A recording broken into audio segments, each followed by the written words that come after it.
Nosotros, ¿cuántas veces al día meditamos de la Biblia? Te levantas, ¿qué es lo primero que topas en la mañana?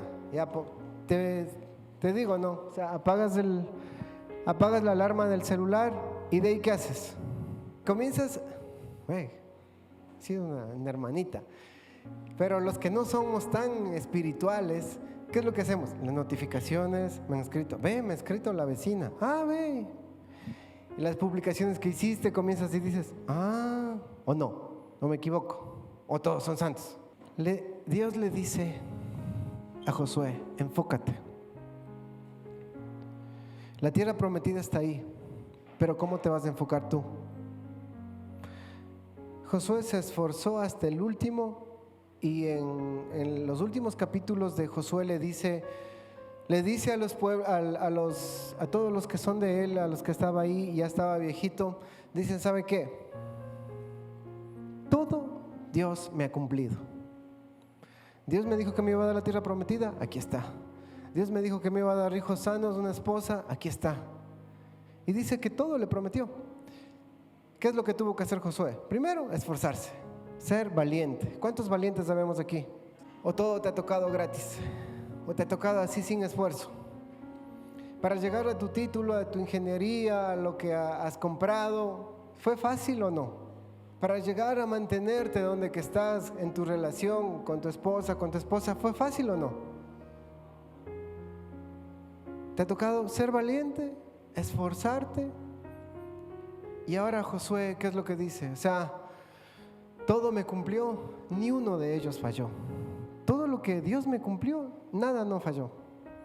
¿A cuántos nos gustaría que cuando ya estemos al final de nuestros días decir, nada falló? Porque a la final Dios da las promesas, pero ¿quién las toma? ¿Quién tiene que recibirlo y quién tiene que actuar? Dios te da la salud. Para estar sano, ¿qué tienes que hacer? Hacer ejercicio, caminar, comer bien. O le reclamas a Dios y le dices, Dios, ¿por qué no me das salud? Pero te pegas un chaulafán así grandote, con papas fritas, con Coca-Cola, mayonesa, ya les dice dar hambre. Y resulta que después le dices, ¿y dónde está la salud que me dijiste, Dios? Dios te da la salud, ahora tú tienes que mantener. Dios te da la promesa, ¿cómo tienes que llegar a la promesa? Esforzándote, siendo valiente, y las instrucciones que Dios le dio, no te apartes ni a derecha ni a izquierda, y estudia todos los días, de día y de noche, lo que Dios te ha dado. Ahora ya pasa Josué, muere Josué y comienza el pueblo de Israel, se dedican a otros dioses, comienzan todo lo que es el Antiguo Testamento. Dios le habla al profeta, a los profetas, para que le hablen al pueblo de Israel, para que cambien, para que no sigan así. ¿Saben qué? Dios comienza a hablarles. El pueblo regresa, el pueblo se va, el pueblo regresa, tanto así hasta que se divide el pueblo, quedan 10 naciones en un lado, 2 naciones en otro lado, les llevan cautivos, les llevan esclavos otra vez, y se cumple la profecía. Después de eso, ¿qué es lo que pasa? En Isaías Dios le da una profecía y le dice, Isaías 7:14, muy bien, el Señor mismo les dará señal. Miren, la Virgen concebirá un niño, dará a luz un hijo y lo llamará Emmanuel, que significa Dios está con nosotros. Todo eso le dijo a los profetas. Luego de eso pasan 400 años, del Antiguo Testamento pasa 400 años donde que Dios no habla con nadie, y nace Jesús. Se cumple la promesa. Todo lo que ofreció, todo lo que les dijo Dios al pueblo se está cumpliendo. Jesús empieza su ministerio a los 30 años, donde tuvo que padecer muchos sufrimientos. A Jesús le insultaron, le dijeron, ¿por qué haces esto? ¿Con qué autoridad? Atacaron su identidad y le dijeron, ¿cómo así? ¿Quién eres vos si vos eres solo el carpintero? Jesús, siendo Jesús, se esforzó y fue valiente. Qué bueno que nosotros no somos Jesús, ¿no? Porque ya tiempos no hubiéramos muerto en una cruz y hubiéramos dicho, ay, todavía por ellos voy a estar muriendo. Pero Jesús era Jesús. En Juan 1:11 dice, a lo suyo vino y los suyos no le recibieron. Jesús tuvo que pasar todo lo que nosotros pasamos. tuvo que trabajar, tuvo que ir a la escuela, porque le presentaron de niño, tuvo que ir a la escuela, después de eso se queda sin papá, y asumo que él tomó las riendas de su casa, comenzó, como era carpintero, comenzó a hacer muebles, comenzó a hacer sillas, y se esforzó. Cuando nosotros en nuestro trabajo, en la cocina, en lo que tú estás, te golpeas el dedo, ¿qué es lo que dices? No repitas ahorita, ¿no? ¿O cómo actúas? Cuando te quemas en la cocina, ¿cómo actúas? Chuta, raraya. Ay, no sé cómo actúas. Jesús no se rindió, a pesar de que era Dios, era hombre, era humano, tuvo miedo, sudó gotas de sangre, se le dio una ansiedad y dijo, y ahora, me toca, ya, ¿qué hago? Hasta en la cruz le pregunta a Jesús en Mateo 26:39, nos dice, él se adelantó un poco más y se inclinó rostro en tierra mientras oraba. Padre mío, si es posible que pase de mí esta copa de sufrimiento, sin embargo quiero que se haga tu voluntad, no la mía. Jesús tenía claro a lo que vino, pero también tuvo miedo. Podemos decir, pero es que era Jesús. No, también tuvo miedo, tuvo hambre, también lloró, también se rió. Fue a la cruz, murió por tus pecados, por mis pecados, y aquí estamos. Al tercer día resucita, y después de eso se aparece 40 días, después de morir, resucita. Se aparece 40 días para muchas personas, y muy en especial a sus discípulos, para que vean que eso era lo que significaba. Muchos dioses habían muerto pero nunca habían resucitado. Jesús fue al mismo infierno, le quitó las llaves de la vida y de la muerte y vino acá y nos dio la victoria. ¿Cuántos somos salvos por la sangre de Cristo? Después de resucitar, pasa 40 días. Y ahora no solo les deja un consejo, así como Dios habló a Josué y le dijo, mira, te digo que te esfuerzas y seas valiente. Ahora Jesús les aconseja a los discípulos y nos aconseja a nosotros. Y nos dice, y nos da, no nos aconseja, nos da un mandato, nos da una orden. Y nos dice en Mateo 28:16-20, pero los 11 discípulos se fueron a Galilea, al monte donde Jesús les había ordenado. Cuando lo vieron, lo adoraron, aunque algunos dudaban. Jesús se acercó y les habló diciendo, toda potestad me es dada en el cielo y en la tierra, por tanto, id y hacer discípulos a todas las naciones, bautizándolos en el nombre del Padre, del Hijo y del Espíritu Santo, y enseñándoles a que guarden todas las cosas que os he mandado, y yo estoy con vosotros todos los días hasta el fin. Todavía no es el fin del mundo. ¿Ustedes creen que ya es el fin del mundo? Dice que va a estar todos los días. Dios le da un consejo a los discípulos y por ende nos da a nosotros. ¿Saben qué? Vayan y hagan discípulos. Y en otra versión, en Mateo 28:20 nos dice, enséñeles a obedecer todo lo que yo les he enseñado. Yo estaré siempre con ustedes hasta el fin del mundo. Jesús dice que va a estar con nosotros. ¿Y por qué nos preocupamos tanto? Para hacer discípulos, ¿qué tienes que ser tú primero? Para enseñar a alguien, ¿qué tienes que ser tú? Primero aprender. Estás estudiando este libro. Estás estudiando y puedes decir, o sea, sí, aquí lo que dice en Primera de Crónicas 15, David trae el arca de Jerusalén, y qué es la historia, y cómo fue. ¿Eres ya un discípulo o una discípula? ¿Cuántos llevamos más de 5 años en el Evangelio? ¿Te puedes considerar ya un discípulo? 5 años. Para salir de la escuela, ¿cuántos años necesitamos? ¿Cuántos años necesitamos para salir de la escuela? 6. Para salir del colegio, sin repetidos. ¿Puedes considerarte un discípulo?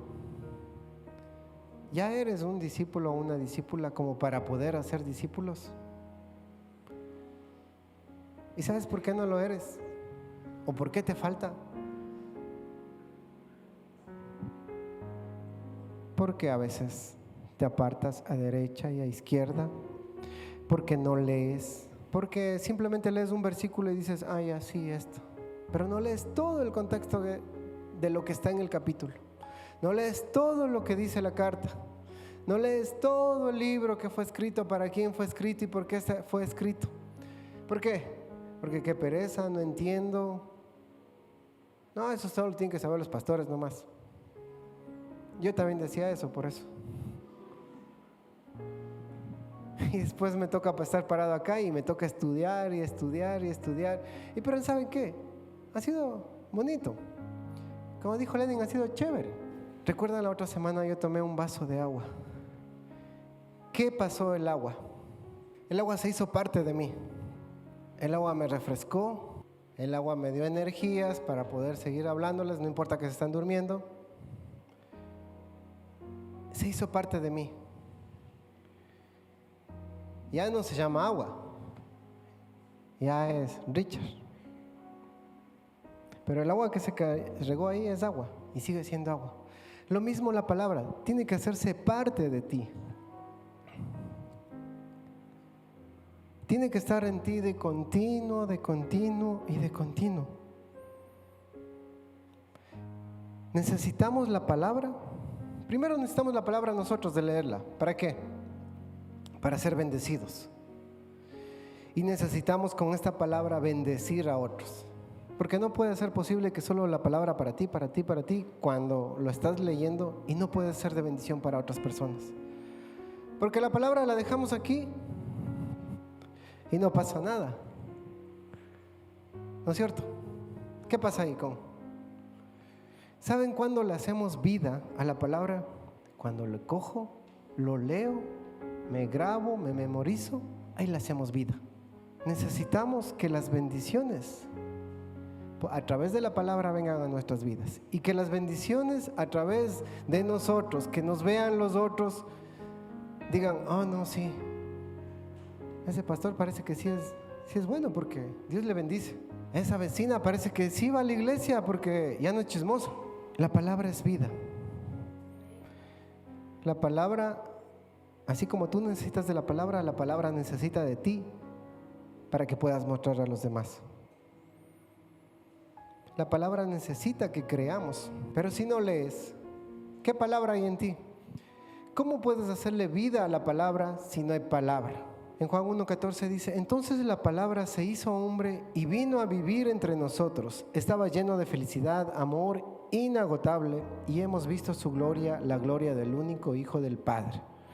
La palabra se hizo hombre y vino a vivir entre nosotros. Jesús estaba lleno de felicidad, de amor inagotable. ¿Cuántos somos felices? Los de Capilla, aparte del nombre Capilla del Gozo, ¿cuántos siempre sonreímos a las demás personas? ¿Cuántos estamos amargados? Chuta, ya viene, ay, este cliente que ni me gusta. ¿Cuántos damos ese amor? Si la palabra está en nosotros, ¿qué dice aquí? Se hizo hombre y vino a vivir entre nosotros, estaba lleno de felicidad y amor inagotable. Felicidad. La palabra, el verbo se hizo carne. Jesús habitó entre nosotros como hijo. Jesús vino y habitó, se hizo de lo que era Dios, se hizo como nosotros. Y aquí viene algo que del Antiguo Testamento y el Nuevo Testamento. Les estoy hablando de Josué el libertador, estoy hablándoles de Jesús el libertador, y nos vino y nos dio vida y vida en abundancia a través de la palabra. Entonces Moisés saca al pueblo, estoy antes de Josué, Moisés saca al pueblo y Dios le dice, ¿sabes qué? Haz un tabernáculo para que mi presencia esté ahí.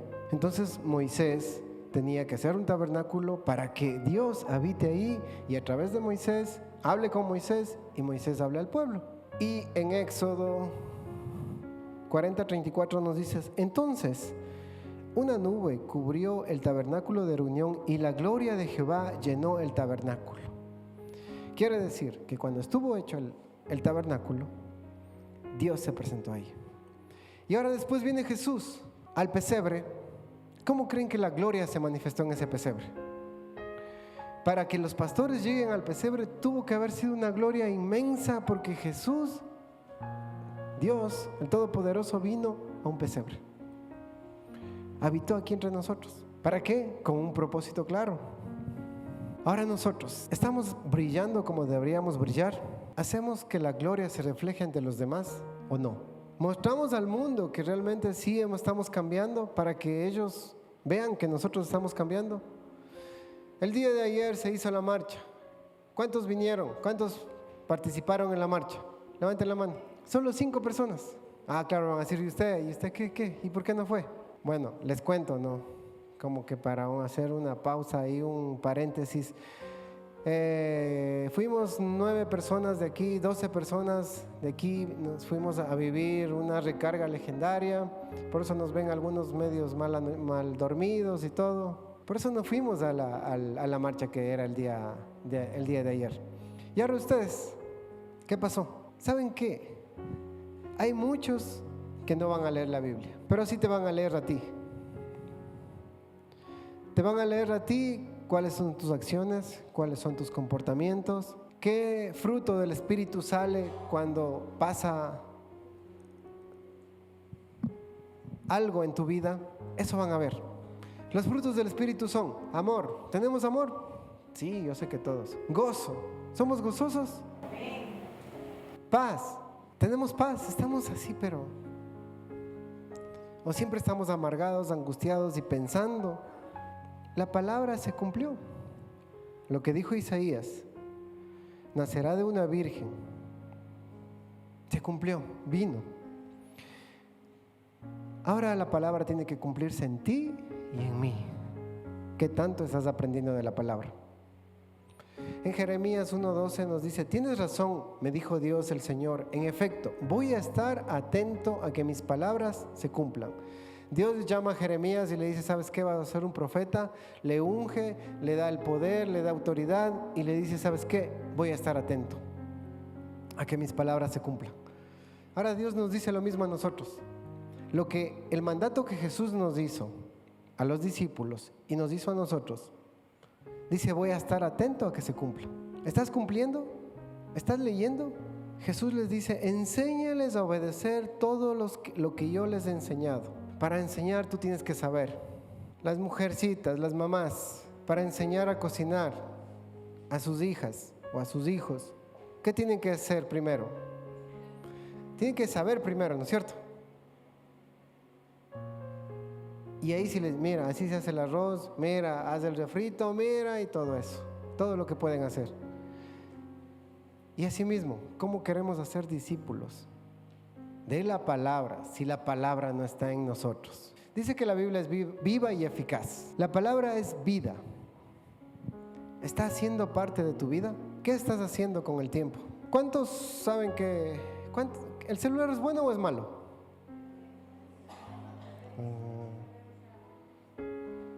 A ver, ¿bueno o malo? Malísimo. ¿Ya? ¿Para qué fue creado el celular? Para ayudarnos en muchas cosas, ¿no es cierto? O sea, el celular es bueno, pero ¿quién tiene que dominar? Es decir, ¿el celular me controla a mí o yo controlo al celular? ¿Y quién está controlando ahora a quién?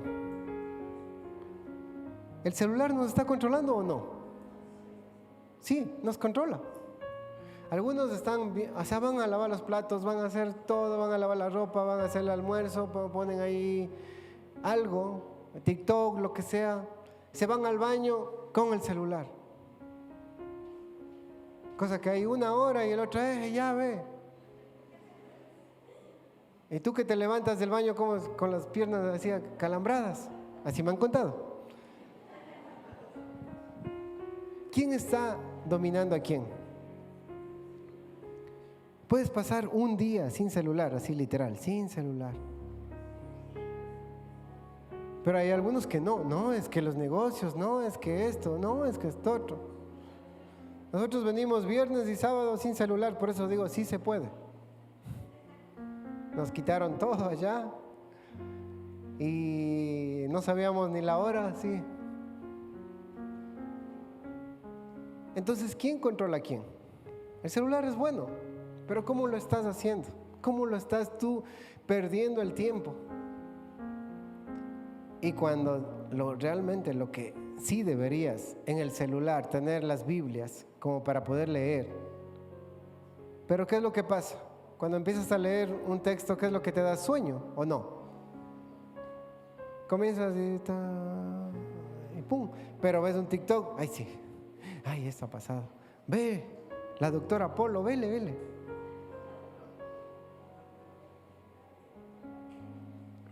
Jesús sanaba enfermos a través de la palabra. Jesús echaba fuera demonios por la palabra. Jesús resucitaba enfermos por la palabra.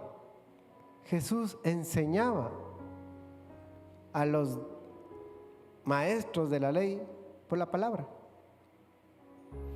Y en Mateo 10:8 nos dice: sanen también a los enfermos, devuélvanles la vida a los muertos, sanen a los leprosos y libren de los demonios a la gente. No cobren nada por hacerlo, pues el poder de Dios les ha dado a ustedes, tampoco les costó nada. Todos tenemos que enseñar porque la palabra está en ti. Y si ya llevas más de 5 años en el Evangelio, la palabra ya tiene que estar en ti. ¿Cuánta palabra tienes para compartir? Si alguien te pregunta algo, ¿qué puedes decirle tú? Con la palabra que has llegado. Pero ¿saben qué? Como somos tan cómodos, estoy hablando en general, nos gusta ir donde el pastor de acá, donde la hermanita de acá, donde el hermanito de acá, para que nos diga qué es lo que tengo que hacer. Y hay personas que dicen: Dios me dijo que te diga esto, y vos ahí sí le crees. Pero ¿sabes qué? Todo está aquí en la palabra. La palabra ya fue escrita. ¿Por qué necesitas esperar que alguien te diga, que un pastor te diga: Dios me dijo que tú vas a ser sano? Sí, dice que por el poder de la palabra Jesús sanaba. Está en la palabra. Dice que tú vas a ser próspero. Pero necesitas que alguien te diga, o tú, ahí está en la palabra. Sino que no, voy a orar, que me oren por eso, y ahí sí, aquí está la palabra. ¿O creen que va a haber otra Biblia con un hermanito, con un pastor de acá que diga: así Dios me dijo? ¿Creen que Dios va a hacer otra Biblia? No, ya está puesta la Biblia y todo está aquí escrito. ¿Quieres salud? Pues Dios te la va a dar. Por sus llagas fuimos nosotros curados. ¿Quieres prosperidad? ¿Cuánto estás dando? La ley de la siembra y la cosecha. ¿Quieres ser próspero? ¿Estás administrando bien lo poco que tienes para que Dios te dé más? ¿O no estás administrando bien? Entonces, ¿estás dando lo que es a Dios? ¿O qué estás haciendo? Ahí está la prosperidad. Pero no, quieres que alguien te ore, que alguien te diga: vas a ser próspero y ese negocio te va a salir bien, así que dale nomás. No, ¿cuánto estás sembrando para ser próspero? ¿Estás siendo fiel en los $50 a la semana, en los $100 a la semana que ganas, para que Dios te ponga $1,000 a la semana? Pero si no eres fiel en los $50 que ganas, ¿cómo crees que Dios te va a poner sobre más? Ahora, ¿qué harías tú? Tienes 5 minutos de vida. Ya te van a desconectar. ¿Estás cuerdo? ¿Estás cuerda? Los doctores te dicen: voy a desconectarte el oxígeno, y ya. En esos 5 minutos tienes toda tu familia alrededor. ¿Qué les dirías? Tú ya vas a irte. Lo bueno es que ya te arrepentiste y te vas a ir al cielo. Tienes 5 minutos. ¿Qué les dirías? Los hombres verán el carro, no rayarán, verán la moto, verán. ¿Saben qué Jesús, qué es lo que hizo? Jesús estaba con sus discípulos y él ya se estaba yendo al cielo. Y en Hechos 1:8 nos dice: pero quiero que sepan que el Espíritu Santo vendrá sobre ustedes y que recibirán poder para hablar de mí en Jerusalén, en todo el territorio de Judea y en Samaria, y también en los lugares más lejanos del mundo. Eso es lo que les dice Jesús.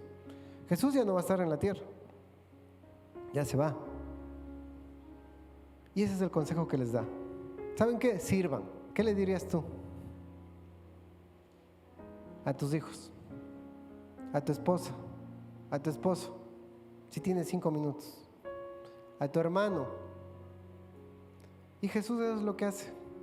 ¿Y ahora qué les dice? ¿Saben qué? Va a venir el Espíritu Santo. Y Él les va a dar poder y autoridad para que hablen a todos. Dios siempre estuvo en el Antiguo Testamento. Dios hablando a Josué, Dios hablando a los profetas. Viene Jesús, el Verbo se hizo carne y comienza a hablar a los discípulos, les enseña y les dice: enséñenles lo que yo les he enseñado. Jesús se va al cielo y llega el Espíritu Santo. Ahora tenemos Padre, que estuvo en el Antiguo Testamento. Tenemos Hijo, que estuvo en el Nuevo Testamento con los discípulos. Y tenemos el Espíritu Santo. Padre, Hijo y Espíritu Santo. Todo el poder y autoridad, dice Jesús, que le es dado y nos da a nosotros. ¿Y ahora qué tenemos que hacer? No simplemente vamos a confesar y hablar de poder, sí. Tenemos que hacer que la palabra sea viva. En Juan 1:14 nos dice: entonces la palabra se hizo hombre y vino a vivir entre nosotros. Estaba lleno de felicidad, amor inagotable, y hemos visto su gloria, la gloria del único Dios. Jesús vino a cumplir la palabra. Hoy tiene que hacerse carne en ti. A las personas, a la persona nueva que vino, bienvenida. Denle un fuerte aplauso, por favor. No sé quién te trajo, no sé qué fue, pero de pronto tal vez nunca leíste la Biblia, pero leíste la Biblia en personas diferentes. ¿O cómo fue? No sé. Pero nosotros estamos enseñando en la iglesia que todos tenemos que saber de la palabra, porque dice que la palabra es viva y eficaz. Pero si no sabemos de la palabra, hay cristianitos que son de 20 años y todavía siguen tomando lechecita espiritual. Ya queremos nosotros darles un churrasco y resulta que no entienden. Queremos darle un buen sancocho y no pueden comer porque solo están acostumbrados a porque de tal manera amó Dios al mundo y nada más. Ya el amor de Dios, eso es todo y listo, yo ya soy salvo. Cuando Jesús vino y nos dijo: ¿saben qué? Hagan discípulos, sirvan a los demás, no solo para ustedes. Y como digo, hay personas que no van a leer la Biblia nunca, pero te van a leer a ti. ¿Cómo te están leyendo? O están diciendo: yo para hacer así, o por eso no se fueron a la marcha, para no decir: no ve, ya ha sido hermanita, ve, y mira cómo es chismosa, mira cómo es así, mira cómo es asado, y eso te da vergüenza, porque la palabra no está haciendo vida en ti. Así que en esta mañana quiero que te pongas de pie. Sí, acabamos, para los que están ya con sueño. Ahora tenemos nosotros Padre, Hijo y Espíritu Santo. El Espíritu Santo nos está consolando, está con nosotros, está en medio de nosotros. Cuando tú recibías una carta de tu novio, de tu novia, ¿la leías solo por partes o la leías toda? Y ahorita para los jóvenes, ¿no? Ya en un audio nomás te manda, ya ni siquiera ya. Hasta eso les da pereza. Pero Pablo escribe las cartas a diferentes iglesias. Pablo escribe las cartas a Timoteo. Yo creo que cuando Pablo escribió las cartas, Timoteo no leyó primero la introducción, no leyó 2 capítulos nada más, o un capítulo, o un versículo, no. Tuvo que haber leído toda la carta. Saben que en el canon bíblico se inventó los capítulos y los versículos. Y ahí están, por eso capítulo 1, versículo 3. Pero de ahí la carta era todo seguido. Y resulta que nosotros ahora solo nos aprendemos un versículo y no entendemos todo lo que dice la carta. ¿Y para qué nos hizo poner de pie si nos va a seguir explicando? ¿Para qué? Yo estoy parado aquí media hora y no digo nada. La palabra tiene que ser vida en ti. Si tú no lees, si tú no le haces vida, así como el agua que yo me tomé, sea parte de ti, no va a pasar nada. Y vamos a seguir los mismos de siempre. Necesitamos ir y hacer discípulos. Para hacer discípulos, tú tienes que ser un discípulo y tienes que aprender de la palabra.